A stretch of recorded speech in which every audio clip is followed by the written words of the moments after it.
طور پر نوجوان نسل کہ آج نوجوان اپنے بزرگوں میں، اپنے بڑوں میں، ماں باپ میں کوئی کوتاہی دیکھتے ہیں تو فوراً سے فتویٰ بازی شروع ہو جاتی ہے، بے ادبی کے معاملات شروع ہو جاتے ہیں، گستاخیاں شروع ہو جاتی ہیں۔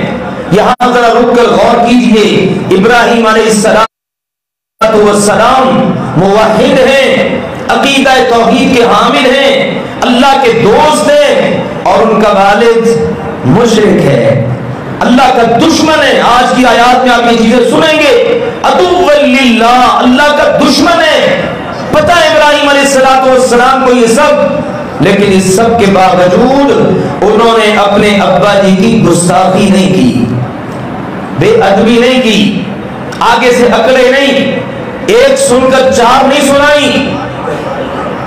یہ ہے اللہ تعالیٰ کی قرآن کی ہدایت۔ اللہ کہتا ہے ماں باپ مشرک بھی کیوں نہ ہو، آپ نے شرک کے معاملے میں ان کی بات نہیں ماننی، لیکن ان کا ادب کرنا ہے، ان کا احترام کرنا ہے، ان کی خدمت کرنی ہے، ان کے سامنے اف بھی نہیں کہنا، بلکہ ان کے لیے دعائیں کرنی ہے۔ آپ کوشش کرو ان کو سمجھانے کی، لیکن بے ادبی کرنا، گستاخی، اس کا